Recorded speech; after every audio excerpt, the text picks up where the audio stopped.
Okay, France didn't lose data. It simply lost control. When people hear about a breach involving France, they instinctively think another hack, another intrusion, another vulnerability, another clever attacker. That framing is wrong. This assessment is not about a single hack. It's not even about attackers being particularly advanced. What we are looking at here is something far more serious. This is a systemic failure of identity governance inside law enforcement repositories. The attackers didn't break in. They didn't smash firewalls. They didn't exploit or deploy exotic 0 days. They logged in again and again across systems that were never designed to talk to each other, but shared trust anyway. That's the key point. Modern states still defend networks, but attacks today move through identities. Law enforcement assumed that institutional trust was the same thing as zero trust. It isn't. And that assumption, quietly, invisibly, is now obsolete. Police systems are supposed to be the most protected systems we have. If identity governance collapses there, it doesn't just expose data, it exposes the architecture of state power itself. And once you see that, you realize this story was never about data loss, it was about loss of control. What you're looking at on this slide is the real root cause of the incident. Not malware, not 0 days as we said, not some elite hacker's trick. This is architecture failure. One identity connected to multiple systems with no global visibility. Each system believes access is legitimate. Each system logs activity in isolation, and no one is watching the pattern across them. This is how it happened. We're basically here, we're talking about overprivileged accounts that were never reined back. Orphaned identities that survive role changes, promotions, transfers, shared credentials across agencies that trusted process more than verification, no behavioral baselining, no access correlation, no alarm when the same identity touches 5 different law enforcement repositories that should never be accessed together. Here's the uncomfortable truth. Identity governance in many institutions is treated like HR plumbing. Joiner, mover, lever, forms, checklist, boxes ticked, but in law enforcement, access permanence often outweighs operational necessity. You keep you keep the access just in case. You never remove it because it might slow someone down. Attackers don't exploit firewalls here, they exploit bureaucracy. They exploit the fact that no one wants to be the person who breaks a workflow inside a sensitive institution. You can rotate passwords forever, you cannot rotate institutional laziness.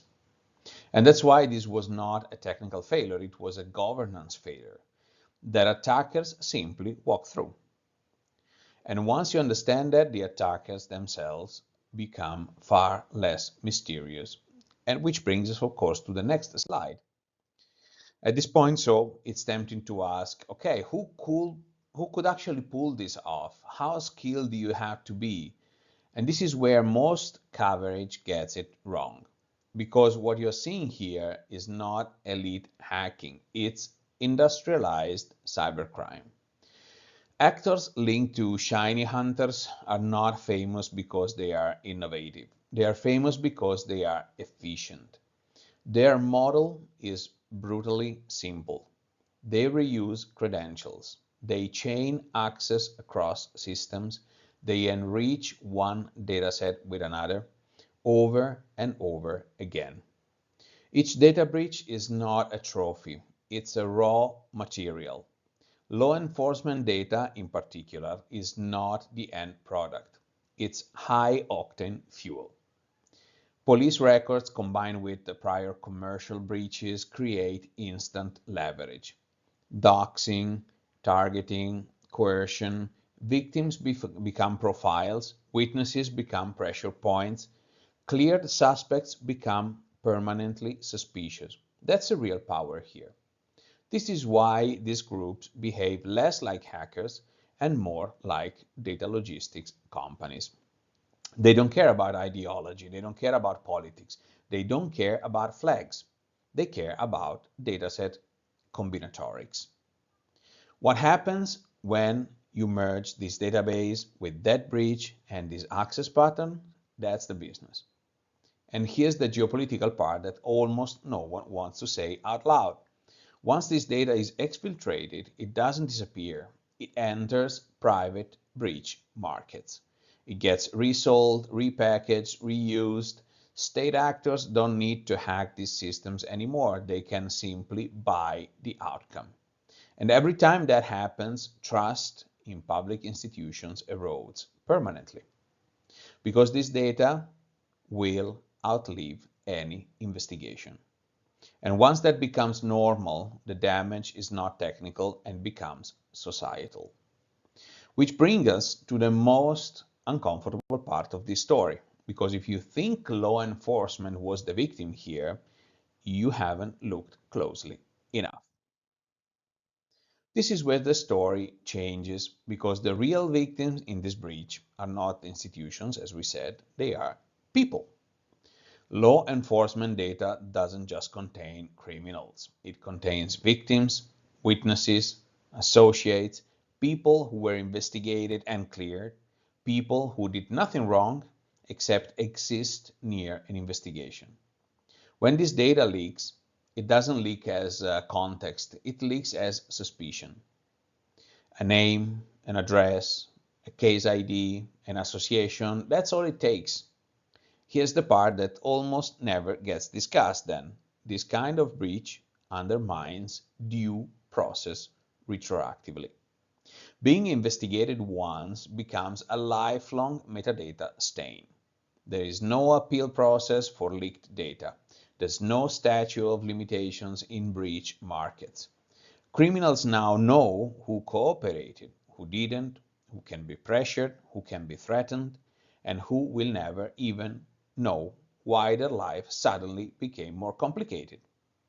The danger is not just exposure, it's reinterpretation. Data stripped of context is infinitely reusable. Today it's sold, tomorrow it's correlated, next year it's going to be weaponized. You were not the target, you were the payload. And if this feels personal, it's because this is not a one-off. This is a model, and that model is about to scale. So at this point, the most dangerous mistake would be to treat this as an isolated failure. Well, it isn't. What you're looking at here is a repeatable model. We should expect more public sector identity harvesting, not through loud breaches, but through silent access. No alarms, no ransomware, no public splash, just credentials moving calmly through systems that trust them. We'll see cross-country dataset fusion, data taken from one jurisdiction enriched with breaches from another. Law enforcement data will increasingly become commodity intelligence, packaged, priced, delivered. And here's the geopolitical shift that actually matters. Breach syndicates now act as informal intelligence brokers. They collect what states once had to steal. They aggregate what agency once had to request. And they sell outcomes without attribution. When attribution is expensive, procurement is cheaper. States don't need to hack anymore. Markets will deliver. This changes a little bit the balance, because once intelligence becomes a commodity, security failures don't stay national. They propagate, they compound, and they quietly redefine what sovereignty means in the digital age. So this is not about what already happened, it's about what's now possible. And unless identity governance is treated as national security infrastructure, this won't be the last case study. It will just be the template. All right, so let us close this with one simple truth. Firewalls protect systems, all good. But identity failures collapse institutions. What happened here was not a technical anomaly, as we already said. It was a structural weakness that attackers, of course, simply walked through. And law enforcement institutions built on trust and authority are now part of the breach supply chain. Not because they are careless, but because their security models were designed for a different era. Identity has become the new border, and right now that border is wide open. This is not a France problem, it's a modern state problem. And until identity governance is treated as a core national security infrastructure, not IT hygiene, not HR process, we should expect this pattern to repeat and at scale. If this analysis helps you see the battlefield more clearly, that's exactly what Battlefront Briefing is here for. If you found value in this breakdown, please take a second to like the video. It helps more than you think. Subscribe to the Daily Signal for intelligence-driven analysis that goes beyond headlines and into structure. And if you want more briefings like this, check out the Battlefront Briefing playlist on the channel. This is where we track how cyber conflict actually unfolds, quietly, structurally, and long before it makes the news. Thanks for watching. I'm Max, Point Break Security, and I'll see you on the next front.